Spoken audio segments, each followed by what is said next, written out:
Here at Blue Apron, we know exactly how hectic school nights can be. That's why we created Assemble and Bake. Delicious one-pan meals that make family dinner simple. Just assemble the pre-chopped ingredients and put the pan in the oven to bake. Then you're free to help out with that last-minute diorama. Shop Assemble and Bake at BlueApron.com. Get 50% off your first 2 orders with code APRON50. Terms and conditions apply. Visit BlueApron.com/terms for more. On est avec Valentin Decker. Salut Valentin.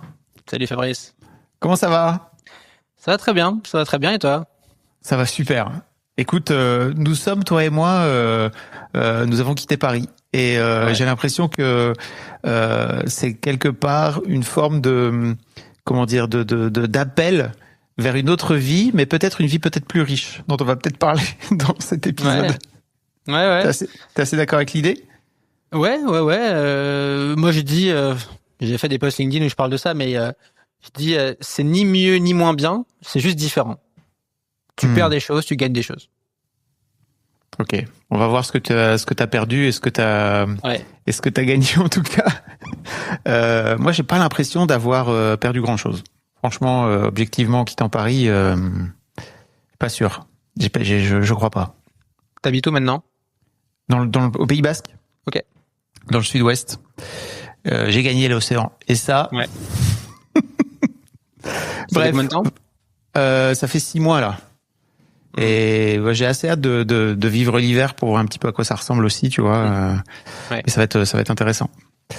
Valentin, t'es entrepreneur. Oui. Tu bosses en particulier sur tout ce qui est dans le rapport à LinkedIn, on va dire. C'est ça. Pour simplifier un petit peu, tu fais du ghostwriting. Alors oui et non. Je te la fais en course. Moi, mon truc, ça a toujours été l'écriture. Donc j'ai commencé à écrire par hasard en 2016 sur internet. J'ai publié un article de blog sur medium.com à l'époque, une plateforme qui était assez les anciens connaissants, et je me suis pris au jeu en fait, et jamais arrêté. Donc j'ai trouvé un stage dans l'écriture, un CDI dans l'écriture, j'étais freelance en écriture, et aujourd'hui je donne des formations pour les freelances en écriture. Ça inclut LinkedIn, mais il n'y a pas uniquement LinkedIn. Il y a quoi d'autre alors ? Tout ce qui est rédaction, blog, copywriting, emailing, tout ce qui touche à l'écriture en ligne, en fait, de près ou de loin, ça m'intéresse. Ok. Et je t'ai vu alors, depuis quelques mois, tu parles de plus en plus de relations à l'argent dans tes posts sur LinkedIn. Je te vois de temps à autre venir poster ça comme ça, et je me dis tiens, ça pourrait être intéressant d'interviewer Valentin. J'adore avoir moi des entrepreneurs, des solopreneurs, tu vois, dans le podcast, pour voir un petit peu comment leur relation à l'argent vient impacter d'une manière générale leur business. Tu m'as dit, moi je veux garder la surprise, je veux pas du tout écouter, donc c'est très bien. Écoute, tu es en mode YOLO, c'est super. Et je suis en fait, fâcheuse. En tout cas, je sais pas si t'es ma chose, mais en tout cas, disons que que j'aime bien l'aspect de, tu vois, de lâcher, puis de pas se dire, ok, bon, alors de quoi il va me parler, de rester dans le contrôle et tout quoi.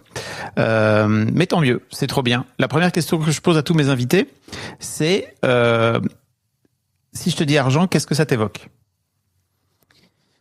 Ça m'évoque quelque chose d'assez positif.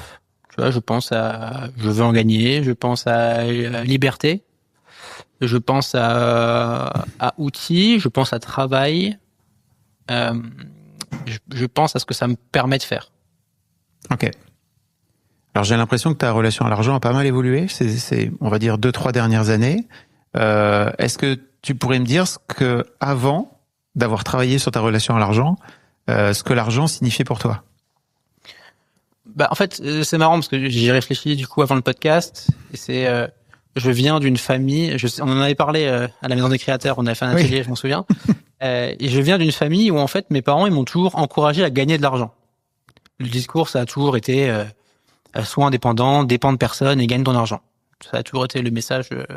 D'ailleurs, c'est marrant parce que dès que je parle à mes parents, ils me redisent le même sujet en creux. Est-ce que tu gagnes de l'argent ? Ça va en ce moment. Donc c'est toujours voilà. Donc un premier message assez positif par rapport à l'argent, qui est t'en as besoin, gagne-en, tu vas être indépendant, tu dépends de personne.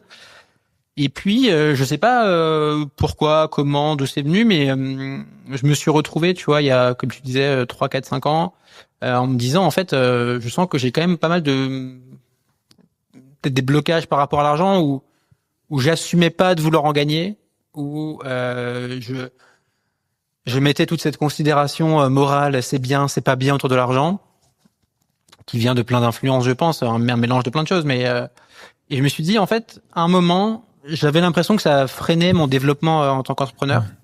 Et je me suis dit, peut-être qu'il y a un truc à aller creuser ici. Et au fil de lecture, de réflexion, d'introspection, d'écriture, alors c'est un travail qui s'arrête jamais, mais j'ai l'impression de m'être déstressé, décomplexé par rapport à ça et tu vois, à la fois y accorder l'importance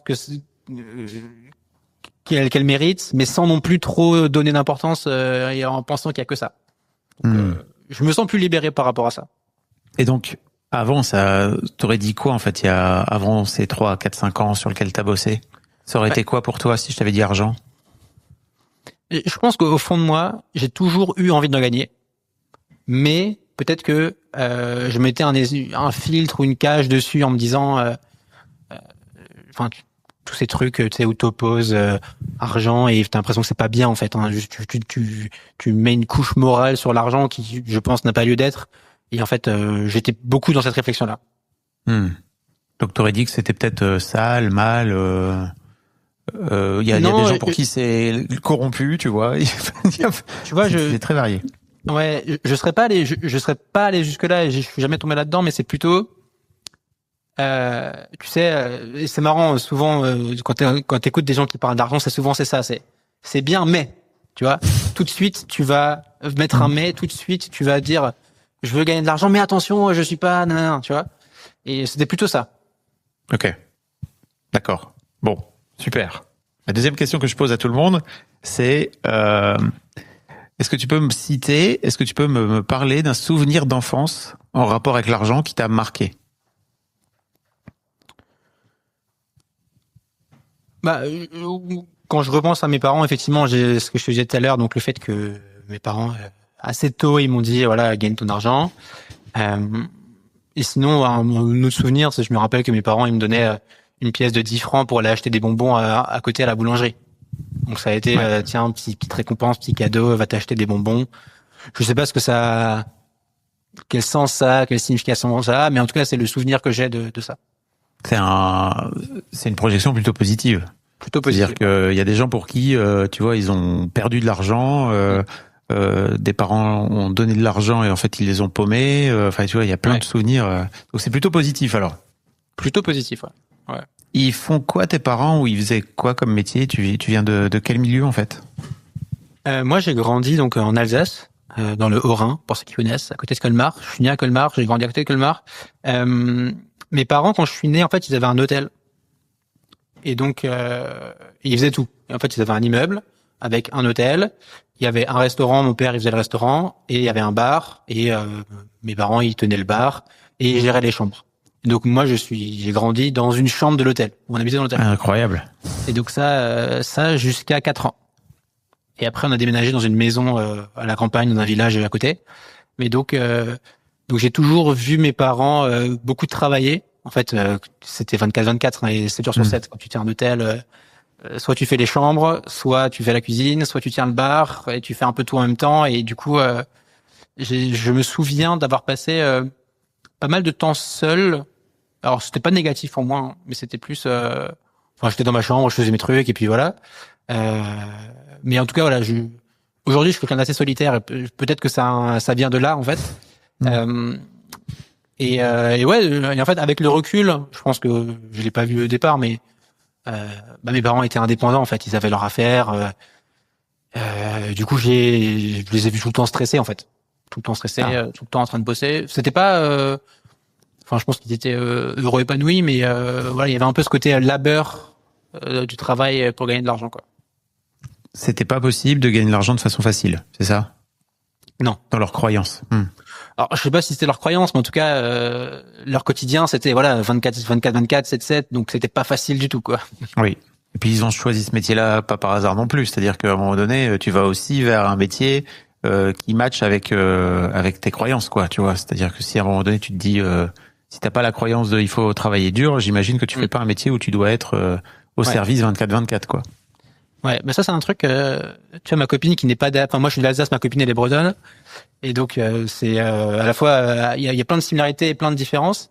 Et un truc qu'elle me dit souvent et que quand t'es dedans tu t'en rends pas compte, c'est le côté très travailleur de l'Alsacien. L'Alsacien c'est côté allemand, tu vois, c'est tu travailles, tu te tais et tu fais pas de vagues. Et donc c'est un peu dans ce contexte-là dans lequel j'ai grandi, quoi. Ouais, et puis il y a un truc aussi dans l'est de la France. Pour moi, il y a la sidérurgie, tu vois. Moi, je viens du nord, donc il y a pas mal de similarités, tu vois. Là où dans le nord c'était plutôt les mines et le textile, dans l'est il y avait plutôt un terreau d'industrie, tu vois, où il faut travailler, c'est le dur labeur, quoi. Tes grands-parents ils faisaient quoi? Mes grands-parents, alors du côté de ma mère, je sais que en fait ils ont toujours eu plein d'activités, mais je crois qu'elle était infirmière à la fin de sa carrière en Allemagne.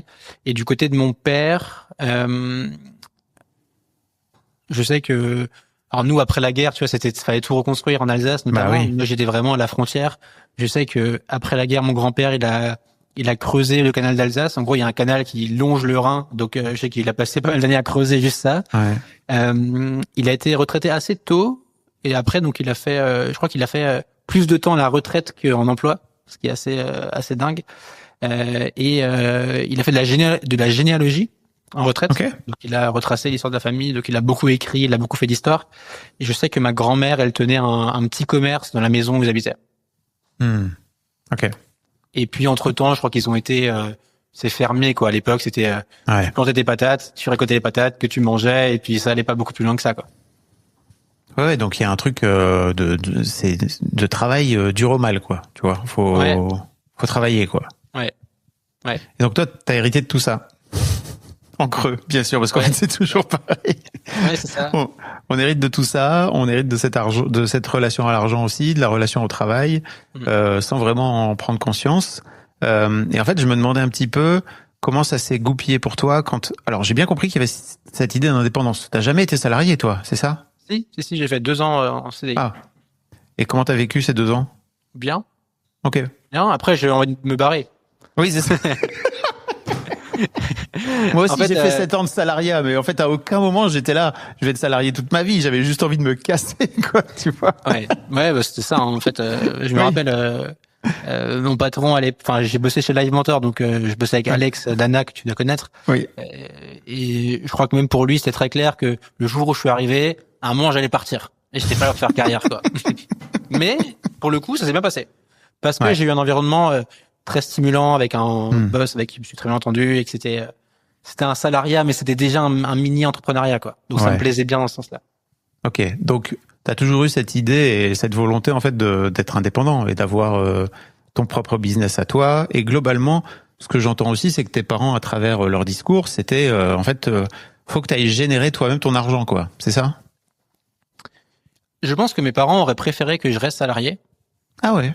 Ok. Enfin, je préférais, je sais pas, parce que je suis pas à leur place, mais en tout cas, le jour où je leur ai dit que je quitte mon job pour me lancer à mon compte en freelance, je leur ai dit au passage, d'ailleurs, je rends mon appart à Paris et je pars en Asie, à Bali. Ils se sont dit, oula, tu pètes un câble, tu pètes un plomb. C'est la crise de la quarantaine avant l'âge. Ouais, j'avais 25 ans, c'était ça. Non, mais je pense que, en fait, c'était gagner de l'argent et c'est marrant parce qu'aujourd'hui, j'en parlais avec mes parents, mais mes parents, ils ont aussi investi en immobilier, donc ils sont mis en danger, ils sont mis en risque parfois. Et je sais que sur la fin, parce qu'à un moment, donc leur hôtel, ils l'ont gardé, année 2000, ils l'ont transformé en studio meublé qu'ils louaient. Ils ont repris un job à côté, ils géraient ça à côté. Ok. Donc mes parents, en fait, ils se sont réinventés 10 fois en 10 ans, en fait. Ils ont fait plein de jobs. Et je sais qu'à la fin, cet immeuble-là, c'était un risque pour eux. Parce que tu as un crédit, parce qu'il faut que ça tourne, parce que si ça tourne pas, en fait, tout de suite, tu dois rembourser à la banque et t'es pas non plus... t'es pas riche, quoi. Donc s'il y a 2-3 mois, ça se passe mal, t'es vite en danger, quoi. Et donc je sais qu'ils ont été aussi marqués par ça, je pense. Je sais que leur immeuble, ils l'ont revendu en 2019, donc 1 an avant le Covid. Je pense que c'était le meilleur timing de leur vie. Et ouais, mon père me dit, en fait, si on l'avait pas vendu, je pense que ça aurait été la merde, quoi. Parce que bah, comment tu fais quand t'as un bien qui repose, enfin, quand t'as une édifice qui repose sur du flux de personnes, t'as plus de personnes, c'est compliqué. Donc je pense qu'ils ont toujours eu cette grosse dimension risque qui leur a pesé toute leur vie. Donc je pense que peut-être que le fait que je sois salarié, ça les rassurait, à mon avis. Mais aujourd'hui, voilà, tant que je leur dis que ça va, il y a de l'argent qui rentre, ils sont contents et ils me posent pas trop de questions, quoi. Oui, c'est ça. C'est-à-dire que ce que tu me disais aussi, c'est que dès que tu les vois, l'une des premières questions qu'ils te posent, c'est est-ce qu'il y a de l'argent qui rentre, quoi. Donc c'est vraiment l'objectif, quoi. C'est pas est-ce que tu t'épanouis dans ton job, c'est ok, il y a toujours de l'argent qui rentre, quoi. Ouais, c'est vrai que la question de l'épanouissement, là, c'est secondaire en fait pour eux. Oui. Et parce que en fait, je pense que et je pense que c'est un peu le logiciel de mes parents. On est un peu, tu te poses pas la question en fait. Tu te demandes pas si t'as un job que t'aimes. C'est juste tu fais ce qu'il faut pour manger. Ok. Et toi, t'as grandi là-dedans. Et donc, ce qui m'intéressait un petit peu, c'était de savoir un petit peu comment t'avais fait pour aller vers en ayant grandi là-dedans, aller vers un job aussi qui finit par t'épanouir, quoi, et dans lequel tu veux t'épanouir. C'est pas évident, hein. Ça nécessite un vrai travail de déloyauté, quoi. Tu vois, de te dire ça, c'est à vous, moi, je veux pas faire ça, quoi. Je me rappelle quand j'étais petit, je me disais aussi, je veux pas faire comme eux. Je pense que tous les enfants se disent ça. Mais je me souviens que, mon père, du coup, était très manuel, il sait tout faire. Il sait faire des travaux, il a toujours tout fait dans l'hôtel. Et je me rappelle que moi, il y avait les samedis matins, après l'école, la semaine à l'école, j'allais l'aider à faire les travaux. C'était mon pire cauchemar. Je voulais juste qu'on me laisse tranquille, qu'on me laisse devant un dessin animé ou faire ma vie ou jouer à la Game Boy. Et je voulais pas aller l'aider faire des travaux. Il t'obligeait à venir, c'est ça? Ouais, il m'obligeait à venir le matin pour aller l'aider jusqu'à 13h et après je rentrais, mais et je me dis, c'est mon pire cauchemar. En plus, moi, je suis pas manuel. Je n'aime pas avoir les mains sales. Vraiment, je n'aime pas avoir les mains sales. Et donc, je me disais, et je me rappelle, je me disais, si un jour dans ma vie je fais des travaux, je payerai quelqu'un. Je veux pouvoir payer quelqu'un. Je me disais ça, je m'en souviens. Et donc je pense que je me suis un peu construit aussi en opposition à ça, en me disant, déjà, je veux faire un métier plus intellectuel que manuel. Et je veux pas non plus devoir être constamment, parce que je me rappelle aussi, le dimanche soir, tu vas ouvrir à des clients, donc tu repars à l'hôtel, etc. Donc c'est tout le temps, en fait. Donc je me disais, je veux pas ça non plus, quoi. Et le côté épanouissement était important pour moi, surtout que, je sais pas, en faisant, c'est un peu une aspiration générationnelle je sais pas, Gen Y, Z, je sais pas quoi, mais on est plus, je pense qu'on peut se permettre aussi de l'être, parce qu'on a plus d'options grâce à Internet. Mais je pense que l'un des trucs que j'ai en tête, c'est oui, je veux faire de l'argent, mais je veux pas non plus sacrifier mon épanouissement, et je veux pas non plus faire des choses avec lesquelles je suis pas aligné, quoi. Écoute, ça m'intéresserait aussi de savoir qu'est-ce qui fait que tu t'es dit à un moment donné, ok, j'aimerais bien bosser sur ma relation à l'argent. Est-ce que il y a eu un déclic? Est-ce qu'il y a eu un truc à un moment donné où tu t'es dit, ah ouais, là, je sens bien que ce sujet-là, il est en train de me plomber, de me tirer un petit peu vers le bas, quoi. Confronting high credit card debt can feel scary. But the good news is, if you owe $10,000 or more in credit card debt, financial relief options are now available. National Debt Relief is currently offering debt relief designed to reduce what you owe, fast-tracking your way to being debt-free. If you qualify for debt relief, you may be able to pay back significantly less than what you owe and save thousands of dollars. Imagine only paying one low monthly program payment you can afford and saving money as you become debt-free.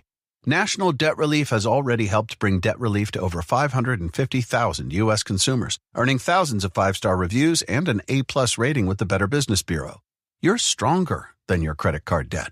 Take the first step and visit nationaldebtrelief.com to see what debt relief you qualify for. That's nationaldebtrelief.com.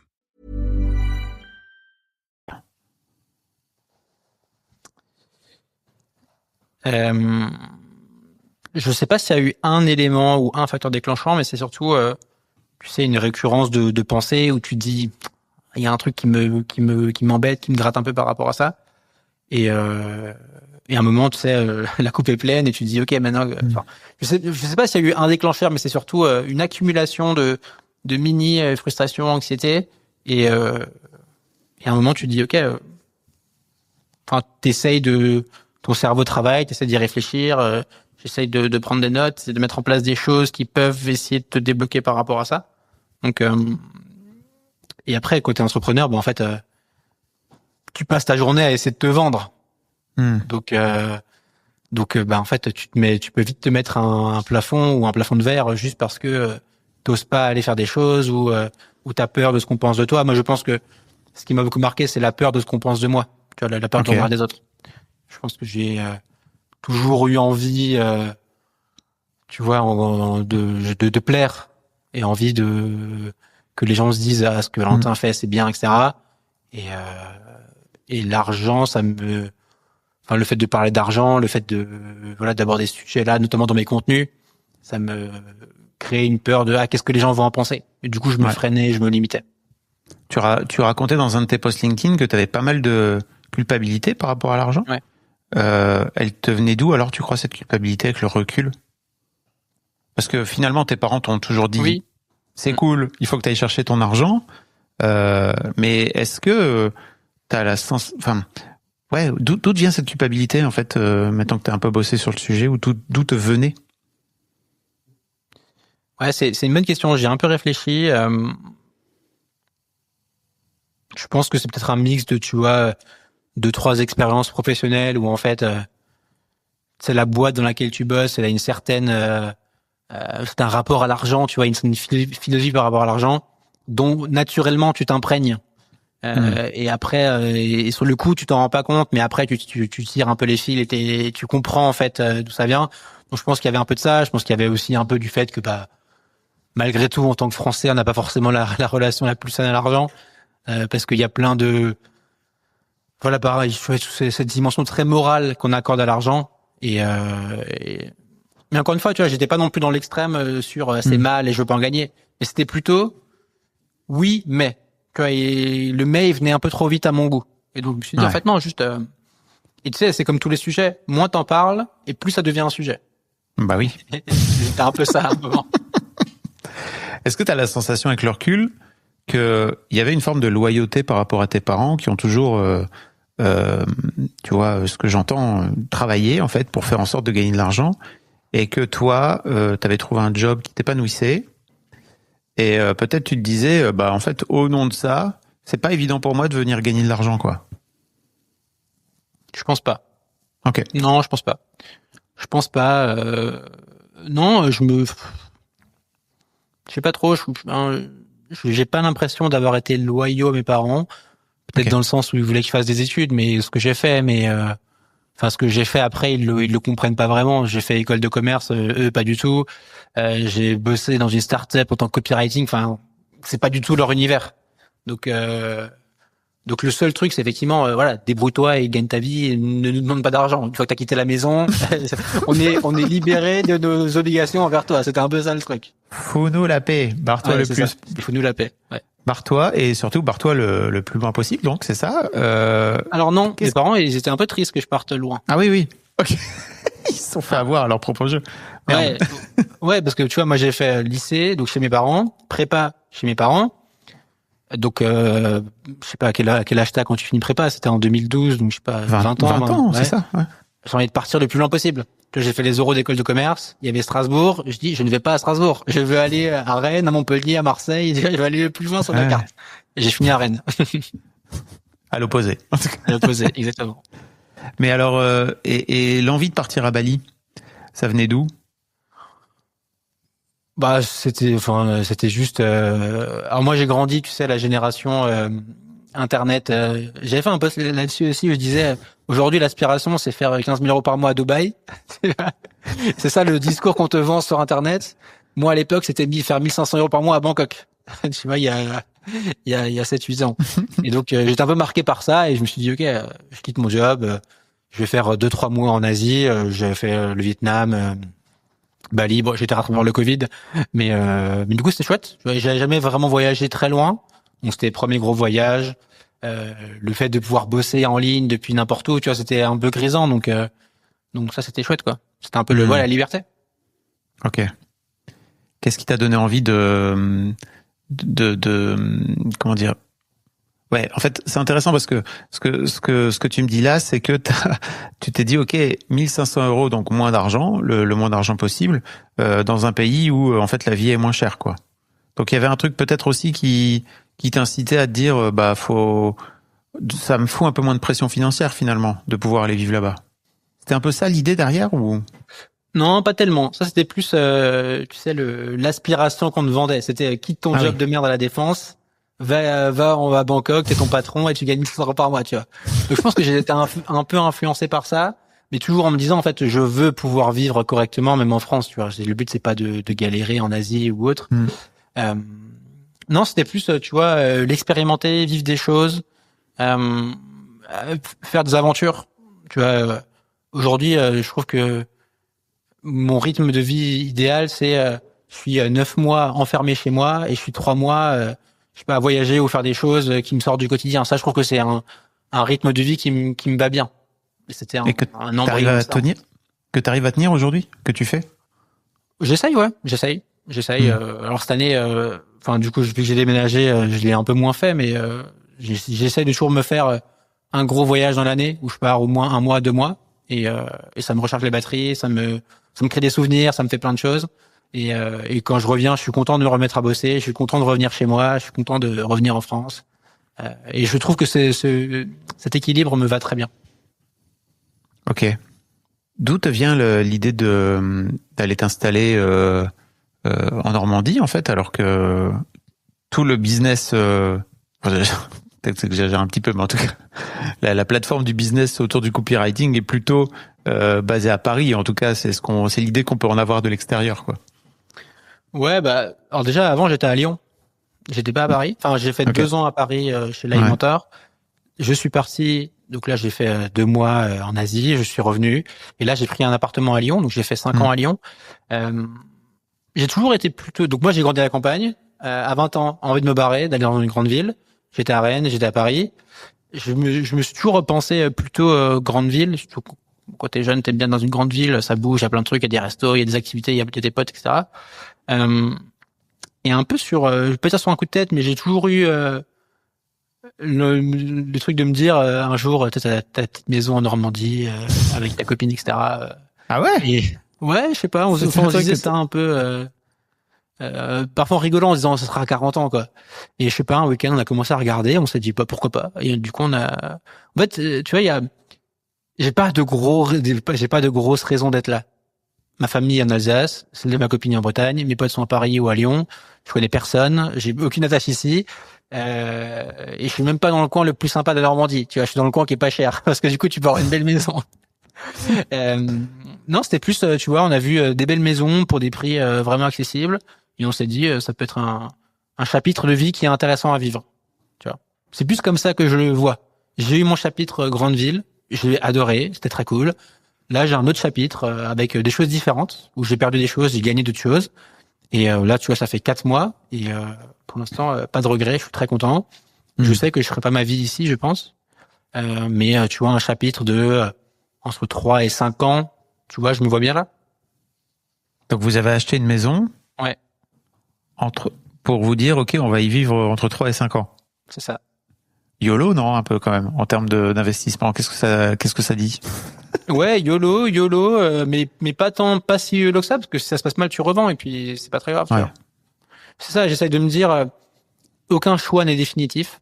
Tu peux toujours revenir en arrière. Si ça se passe mal, tu peux toujours changer. Et ouais, même si t'achètes, en fait, tu peux revendre, tu peux louer, et puis tu vas ailleurs. Enfin, on se dit, en fait, il y a pas, tu prends pas un risque énorme. Et puis, malgré tout, ça reste un investissement. Donc, plutôt que d'envoyer ton loyer à un propriétaire, je rembourse mon crédit. Bon, et dans 5 ans, ça se passe bien. Peut-être que la maison aura pris un peu de valeur. Peut-être qu'on aura remboursé un peu de crédit. Et au passage, tu prends un peu d'argent. On s'est dit, c'est une décision qui nous parle bien sous plein d'aspects. Et puis, moi, je suis assez casanier, ma copine aussi. Donc, tu vois, être à la campagne, dans une maison avec un jardin, tu vois, ça nous va bien, en fait. Et après, par contre... tu vois, aller à Paris parfois, aller voir des amis, aller faire des week-ends. Je trouve qu'il y a un mode de vie où, tu vois, c'est un espèce d'isolement que j'ai choisi. Et du coup, quand je vais voir des potes, je suis d'autant plus content. Quand je vais à Paris, je suis d'autant plus content. Tu vois, quand je vais, là, j'étais à Marseille il y a 2 semaines, je suis d'autant plus content d'aller de nouveau faire ça. À la ville. Et ouais, c'est ça, à la ville. Maintenant, je peux dire ça. Je vais en ville. Mais ça me va bien, tu vois. Et puis pouvoir alterner entre je sais que je suis là, je suis productif, je fais du sport, je bosse bien, je mange bien. Et puis je vais voir parfois des week-ends. Je fais venir des potes ici, ma famille ici. Et puis je fais des voyages à côté. Ça, c'est un équilibre qui me convient bien. Ok. Et c'est quoi le rapport entre cet achat et le fait d'avoir voulu finalement bouger, tu vois, de la grande ville et le fait que t'aies travaillé sur ta relation à l'argent et que tu l'aies un peu détendu ces dernières années?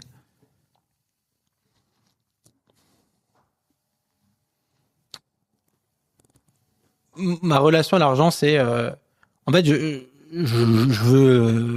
veux en gagner pour être libre en fait et pas trop dépendre de personne, tu vois. C'est l'expression fuck you money. Je pense que c'est un peu ça ce que je veux, c'est si tout s'effondre, je suis à peu près correct, tu vois, je peux survivre. Tu vois, c'est un peu ce que je me dis. Donc il y a eu aussi ce petit truc là, c'est au moins tu vois, j'ai mon terrain, j'ai ma maison, j'ai mon jardin, j'ai des fruits dans mon jardin, je peux mettre des légumes si je veux, tu vois. Il y a un peu ce côté indépendance que j'aime bien et plus effectivement la dimension investissement. Donc tu rembourses un crédit, tu vois, 5 ans et si on reste 10 ans, tu vois en fait et que tu revends, bah tu prends un peu d'argent, donc c'est intéressant. Tu vois, moi j'avais fait 2-3 investissements locatifs avant, il y a quelques années. Donc je suis dans une logique d'expansion, tu vois, par rapport à l'argent. J'essaye d'être offensif pour comment est-ce que j'en gagne le plus. Et ce qui me crée, tu vois, un peu parce que du coup, tu vois, j'ai pas beaucoup d'épargne personnelle. J'essaie de le réinvestir, ce qui peut parfois me créer un peu de dire oula là c'est quand même bas, mais j'essaie de me demander comment est-ce que j'en gagne plus. À l'inverse de tu vois ma copine qui est plus sur la défensive. Elle a un peu d'épargne, elle veut plutôt le protéger quoi. Ok. Et j'imagine que tu as été plutôt... Non, mais non, tu me disais que tes parents avaient été plutôt offensifs avec l'argent d'une manière générale. Ils ont pris des risques. Ouais. Et donc je suis aussi dans une posture où j'essaie de prendre des risques. Et comment ça s'est passé Ouais, pardon. Non, en me disant que... Enfin voilà, l'exemple de la maison c'est ça, hein, c'est au pire du pire, bon bah tu revends ou tu loues et puis voilà, c'est rien de très grave quoi. Tu t'en remets. Ok. Tant que tu vas pas non plus sur des opérations qui te dépassent complètement. Enfin, là, le crédit de la maison, c'était à peu près le crédit que j'avais à Lyon. Donc, tu vois, c'était c'est no-brainer de faire cet investissement, quoi. Comment ça s'est passé cette expérience d'investissement locatif, comme tu disais? Ça t'a plu? Bien. Ce qui est difficile, c'est que c'est comme tout projet entrepreneurial, c'est que tu sais jamais si t'es dans le juste ou pas.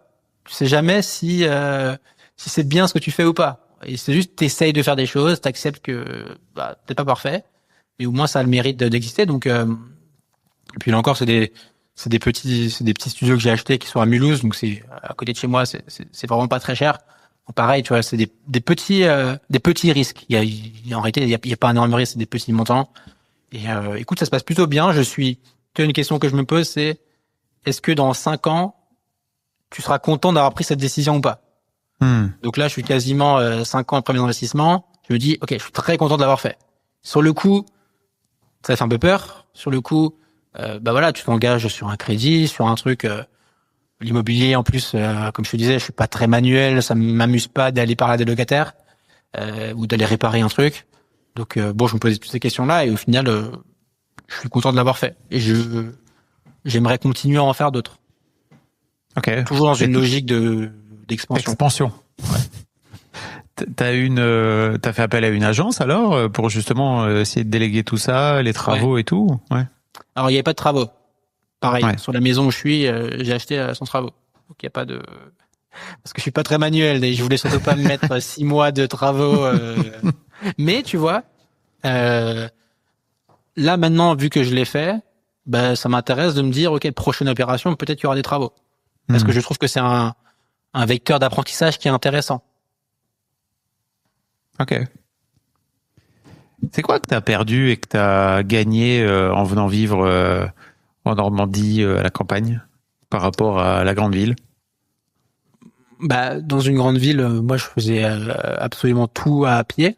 Donc, j'avais tout dans un rayon de 10-15 minutes à pied. Tu vois, t'avais les restos, les cafés, les supermarchés, ton médecin, ma salle de sport. J'avais tout, en fait. Et puis, la facilité de pouvoir prendre le train. Tu vas à Paris, tu vas en Alsace, tu vas n'importe où. Le côté, ça bouge, t'es pas seul. Il y a toujours du monde autour de toi. Il y a toujours des gens qui marchent en bas de ta rue et donc t'entends des choses. Là, ici, c'est, voilà, la route, elle est à 100 mètres devant chez moi, donc j'entends la voiture qui passe, mais il y a personne en fait. Donc, il y a un côté beaucoup plus calme. Je trouve que le mode de vie est plus lent aussi. C'est plus contemplatif. Tu regardes plus. Là, je vois davantage les saisons passer. Tu vois toute la nature change.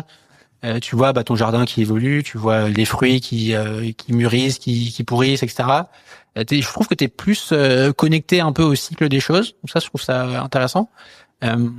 Et après, ouais, j'ai un mode de vie, ouais, plus, c'est un peu bullshit, mais un peu plus simple, quoi. Où en fait, j'ai un peu moins au resto, mais bon, ça me dérange pas. L'offre de resto est évidemment beaucoup moins importante. Mais voilà, c'est le jeu. Je fais mes courses au Leclerc, dans un grand centre Leclerc. J'ai une voiture maintenant. Ce truc-là, mais ouais, non, franchement, ça me bien. C'est plus calme, c'est plus lent, c'est plus chill. C'est très bien. T'as l'impression que ça correspond mieux à ta vie d'aujourd'hui de jeune trentenaire, c'est ça? Ouais, mais tu vois, j'ai pas envie non plus de dire ça et de me dire, ok, je suis dépassé pour la ville, tu vois. C'est pas non plus, je veux pas non plus me dire ça. Peut-être que dans 5 ans, tu vois, j'habiterai à Paris, j'en sais rien. Ou peut-être pas, hein, mais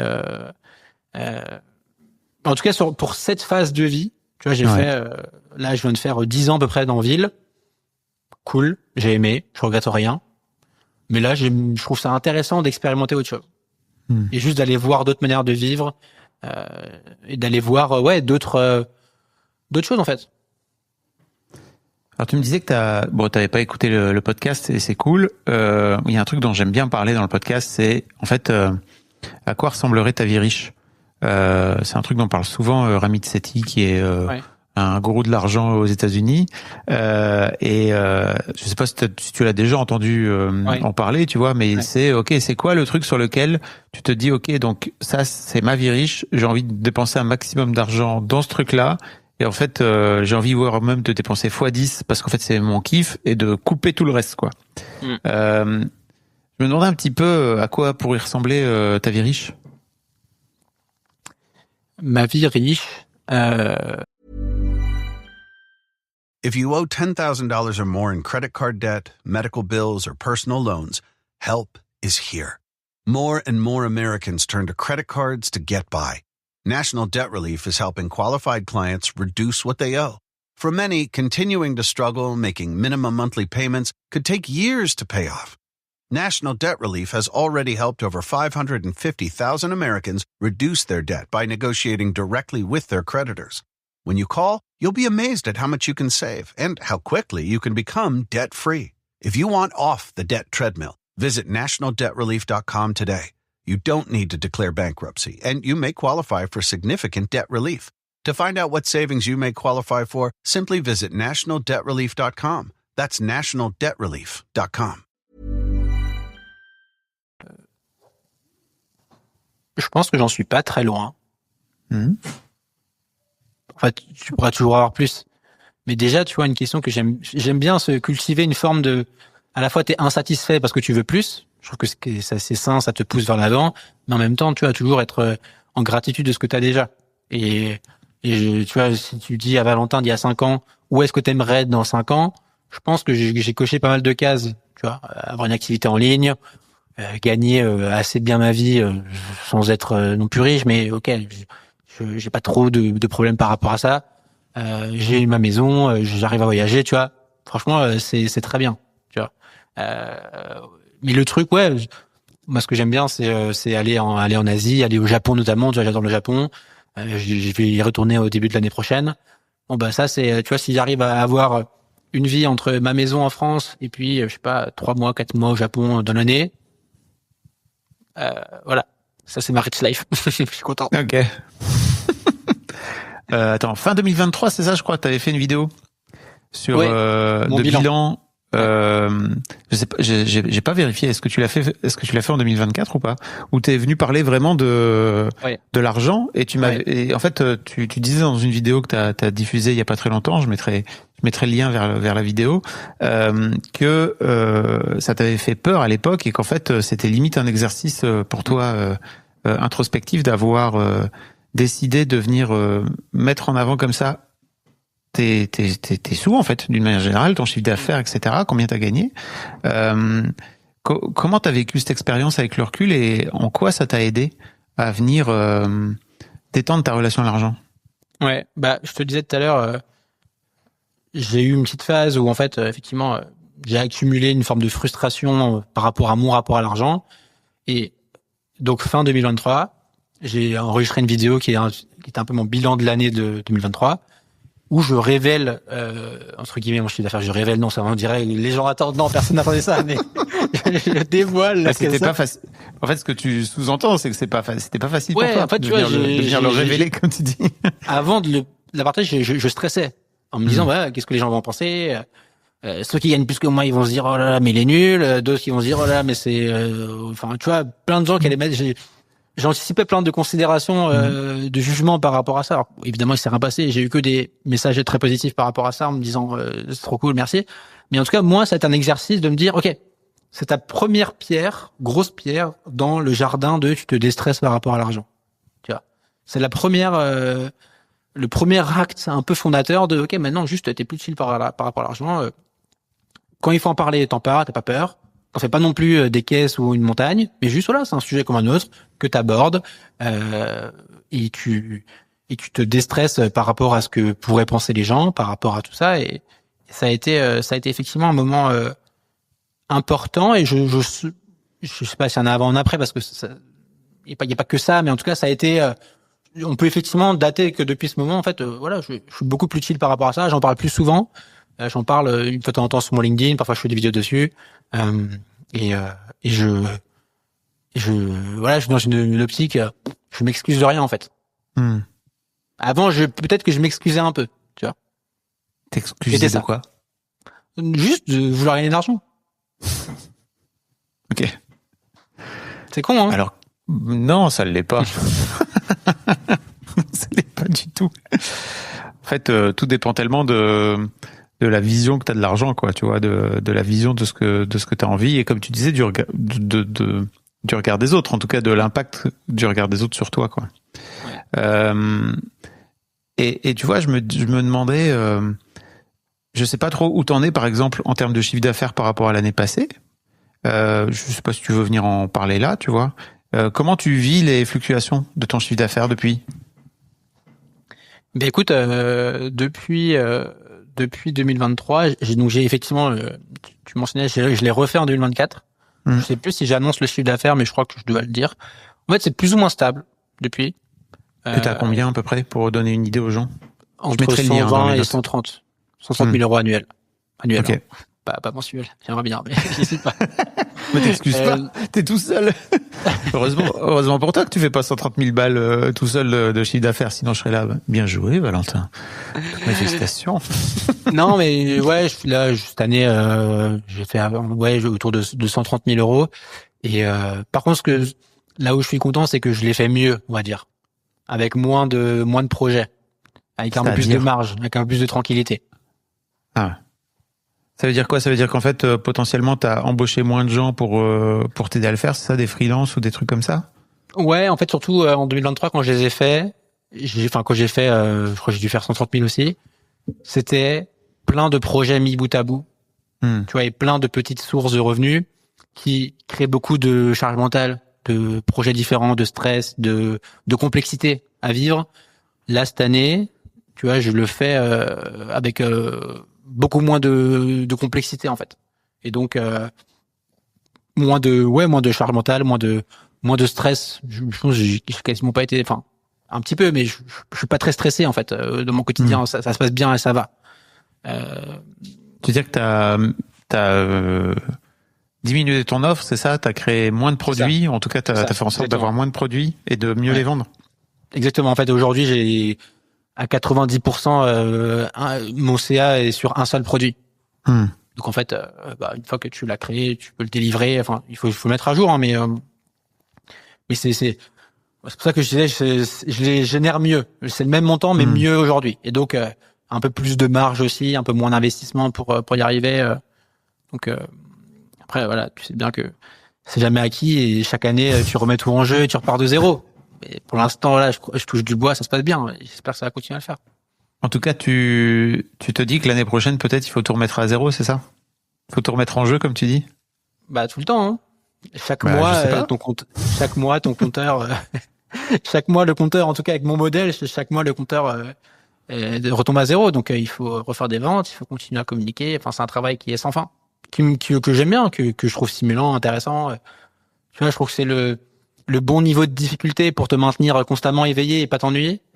Mais oui, des fois là, ça fait 6 ans que j'entreprends.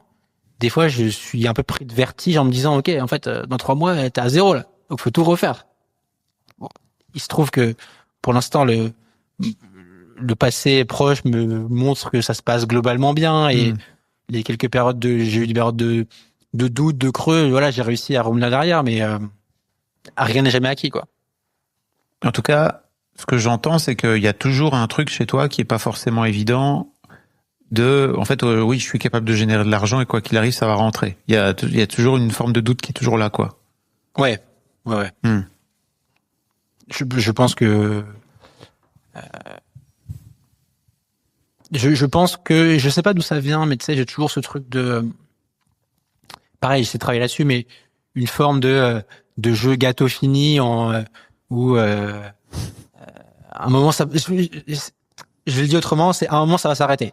Tu vois, je me dis, je sais pas, j'ai un peu ce truc-là et j'essaye je sais que c'est pas sain, tu vois, et j'essaye de travailler dessus, mais genre jusqu'ici tout va bien, c'est ça, mais ouais, en fait, rien n'est jamais gagné. Ce qui est, je trouve, plutôt sain quand t'es entrepreneur, parce que sinon tu peux vite te laisser dépasser par plein de choses. Mais ouais, je me dis ouais, ok, ça marche bien, ok, profites-en, fais ce qu'il faut et voilà. Peut-être que ça marchera moins. Faut trouver le juste milieu, quoi. C'est-à-dire que moi, chez Mademoiselle, j'avais la même sensation que toi. C'est-à-dire tous les mois, il fallait revenir à zéro. J'avais aucune visibilité et en fait, les charges de la boîte c'était 100 000 balles par mois. Ouais. Donc c'était une. Tu dormais bien? Non. Je dormais 5 heures par nuit mais je dormais bien ces 5 heures-là. Mais c'est surtout l'impact sur la santé mentale. Enfin, tu vois, je vois avec le recul, je me dis mais qu'est-ce que je me suis infligé, quoi. Et donc ouais, j'entends bien ce truc de ok, jusqu'ici tout va bien, mais en fait le mois prochain ou tous les 3 mois, si c'est ton business, tu vois, ça repart à zéro. Putain, faut redémarrer à zéro, quoi. Faut repartir. Ouais. Et tu vois, l'une des grosses questions que j'ai en ce moment, et c'est t'as toujours ce truc de là, je suis à un stade où je fais un chiffre qui est bien, je peux vivre de manière confortable avec ça. Bon, c'est pas du salaire, hein, c'est du chiffre d'affaires, blablabla, mais bon, voilà, ça se passe bien. Et globalement, je pense que j'ai assez peu d'emmerdes, entre guillemets. J'ai pas je bosse avec un freelance, donc j'ai pas vraiment une équipe. Je fais ce que je veux, je suis tout seul au contrôle, et je maîtrise ce que je fais. Tu sais, il y a toujours ce truc de est-ce que tu restes là ou est-ce que tu veux doubler, tripler, scaler.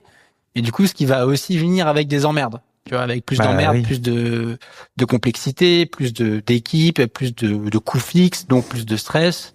Et je suis toujours entre les deux. Tu vois, il y a des fois, je me dis non, je suis très bien, laissez-moi tranquille, je fais mon chiffre, personne m'emmerde et je fais ce que je veux. Et puis tu dis bon, en fait, non, est-ce que j'arriverai pas chercher le niveau d'après? Donc je suis toujours entre les deux. Je sais pas trop comment me positionner. Ouais. J'ai interviewé Maud Alavès là il y a quelques semaines qui fait globalement le même métier que toi, quoi, tu vois, qui forme aussi des gens à LinkedIn, etc.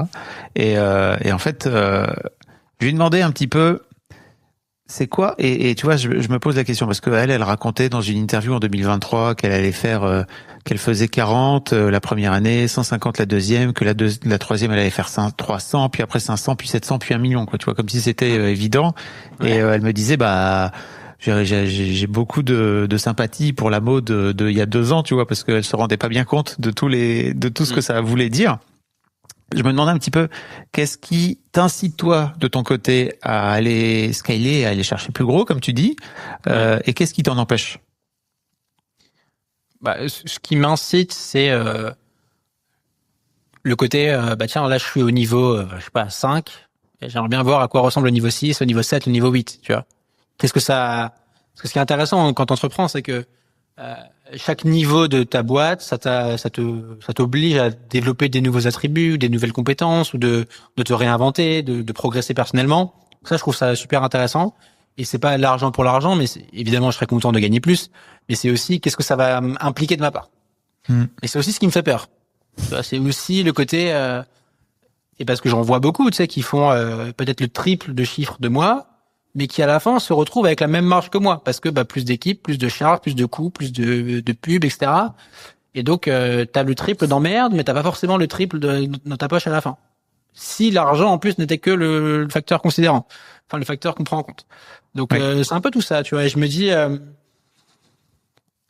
et puis l'autre truc, c'est je me dis, tiens, si demain tu fais le triple, tu fais 300, 400, mais que ça te force à avoir, 2, 3, 4 personnes dans ton équipe, à avoir des coûts fixes plus importants, est-ce que tu seras toujours aussi libre que tu l'es aujourd'hui?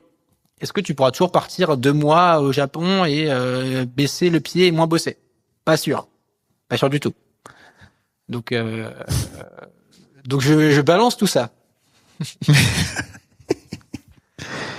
Crois-moi que je te comprends. Ouais. Mais tu vois, oui. Ouais. Non, j'allais dire, là, mon approche, c'est plutôt, j'essaie de croître raisonnablement, sans me brûler et sans me rajouter des contraintes que j'ai pas envie, en fait. Oui, j'allais te demander aussi à quel point la culture LinkedIn, qui est vachement là-dedans, qui est vachement, en tout cas, je la vois un peu moins ces temps-ci, mais j'ai l'impression qu'elle a été beaucoup là, tu vois, en fait, si tu fais pas x2 tous les ans, en gros, t'es dans l'échec, quoi, tu vois. Et je trouve qu'il n'y a pas beaucoup ce discours raisonné et raisonnable tel que tu es en train de le dire, c'est-à-dire, en vrai, c'est pas aussi simple que juste tu le mets dans un tableau et tu fais, ok, je vais faire x2 l'année prochaine parce que la tendance elle est comme ça, donc en fait elle va continuer comme ça. Non, c'est jamais aussi simple que ça. Ouais. Je me demandais à quel point, de ton point de vue, cette culture LinkedIn incite un peu à ça aussi, quoi. Je sais pas si c'est la culture LinkedIn. Ok. Parce que j'ai l'impression que LinkedIn, tu vois, à la fois, je suis pas un immense fan de LinkedIn, hein, il y a plein de bullshit, etc. On est d'accord. Mais si tu prends par rapport à d'autres réseaux, Insta, YouTube, c'est soft LinkedIn. Faut même que LinkedIn, tu vois, c'est même très très soft. Je trouve que les dérives, elles sont plutôt sur Instagram, sur YouTube, sur TikTok, tu vois, ou sur LinkedIn, si t'arrives demain. On n'a pas le même feed alors. Hein. Moi sur Instagram, j'ai des danseurs, des chiens et des animaux. Des animaux. Je trouve que tu vois. Et du basket. T'as raison. Moi, j'ai pas non plus sur mon feed, mais je trouve que tu vois la variance entre les niveaux de discours. Je pense qu'il est beaucoup plus extrême sur Insta et sur YouTube. Je pense que tu peux tomber sur des chaînes Insta ou YouTube de gens qui sont millionnaires, Dubaï, machin. Tu fais ça sur LinkedIn, tu te fais vite éclater. Alors il y en a qui le font. Hein. C'est leur stratégie et pourquoi pas ça marche. Mais je trouve que ça reste encore très soft et ça reste très très lisse, tu vois, par rapport à d'autres réseaux. Mais en tout cas, oui, effectivement, le côté la course au toujours plus, effectivement. À un moment, effectivement, tu vois, forcément, tu étais influencé par les autres et tu te compares, etc. Je pense que quand tu passes peut-être les 2-3 premières années d'entrepreneuriat, je sais pas, tu développes une forme de sagesse, tu as plus de recul et vu que j'ai parlé à beaucoup de gens, tu vois, je vois un peu l'envers du décor, je connais comment ça se passe. Et tous les gens qui explosent d'un coup, souvent ils repartent tout aussi vite et ils explosent dans l'autre sens négativement tout aussi vite. Donc ça, j'en suis très conscient. Donc j'essaye et tu vois, le fait d'être à la campagne, tu vois, c'est une forme de bulle, tu vois, je suis éloigné de cet univers-là, je suis pas à Paris, je suis pas dans les dîners, je suis pas dans les cafés, les machins. C'est très bien, je trouve, tu vois, je reste loin des dramas. Il y a constamment des dramas entre les créateurs, je reste loin de tout ça. Laissez-moi tranquille, tu vois. Je suis pas au courant non plus de tous les dramas et grand bien m'en fasse, vraiment. Grand bien t'en face. Oui, parce que tu peux vite te tourner en rond là-dedans, te laisser prendre là-dedans et croire que, en fait, te comparer et croire que... Je pense que, tu vois, quand je te disais que j'avais un peu une relation négative à l'argent, c'est parce que j'étais beaucoup dans la comparaison aussi, tu vois, par rapport à d'autres. Ah, moi, je fais que ça par rapport à eux, ou j'en suis que à là par rapport à eux, et donc ça te rajoute une couche d'anxiété et de comparaison qui est malsaine. Et donc ouais, j'essayais plus de me dire, laissez-moi tranquille. C'était Alice Delvar qui est passée dans le podcast que tu connais parce qu'elle est dans l'univers justement de Kylian et de la Maison des Créateurs, qui me disait qu'elle avait monté son business plan en groupe avec une bande d'entrepreneurs, tu vois, de la bande quoi. Et en fait, elle s'était pris au jeu de OK, moi aussi je vais faire x2, moi aussi machin, tu vois. Et puis en fait, ça s'est planté royalement. Elle racontait un petit peu que finalement pas du tout et que par rapport à la vie qu'elle voulait avoir, c'était pas ça son game du tout quoi. Et ça, je trouve ça aussi hyper important d'essayer de se rappeler que en fait ta boîte elle est au service d'une vie que t'as envie d'avoir quoi, tu vois, et de pas l'inverse quoi. C'est important aussi. Sauf si t'as envie de te buter. Et de te buter pour ton business parce que tu trouves que c'est cool, quoi. Ouais, bon. moi, tu dis un truc important, je suis d'accord avec toi. Moi, j'ai pas envie de juger les gens qui prennent telle ou telle décision, tu vois. Tu veux te buter, bute-toi. Tu veux un truc chill, aie un truc chill. Tant que ça te convient, tant que ça te correspond. Et puis, tu sais, il y a aussi des phases, il y a des saisons. Tu vois, tu peux être dans une saison où, tiens, pendant 2 ans, je vais me buter. Je coche cette case, elle est cochée. J'ai vu, je sais ce que c'est. Tu l'as fait, je pense. Tu vois, tu l'as fait, tu l'as coché. T'as eu ta dose. Maintenant, t'as une autre phase. Tu vois, c'est comme moi, j'ai ma phase ville, très intense. J'ai ma phase campagne, très lente. Très bien. Et je trouve ça justement intéressant de tout expérimenter et de tout vivre, parce que ça te donne une richesse et une meilleure compréhension des choses derrière. Tu te rends plus compte de ce que t'as, de ce que t'as pas, de ce que tu veux, de ce que tu veux pas, des situations dans lesquelles tu veux rester, que tu veux éviter. Tu peux le faire parce que t'as essayé des choses. Ok. C'est une parole, des paroles sages, Valentin. Est-ce que y a un sujet sur lequel je t'ai pas amené, dont t'aurais aimé parler? Non, juste un petit point, je pense qui peut être intéressant, c'est que quand je te disais 2023, donc j'ai fait mon bilan où j'ai révélé mes chiffres.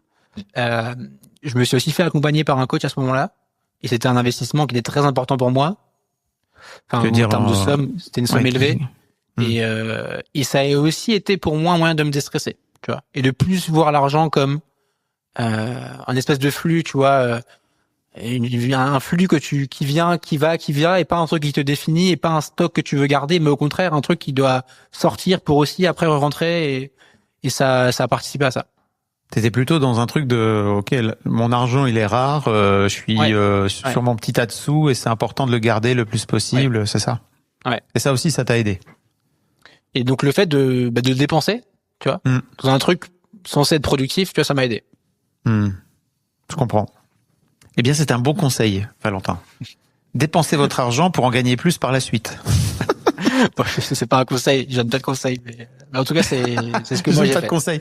On dirait vraiment les mecs qui font des vidéos sur les investissements. Ouais.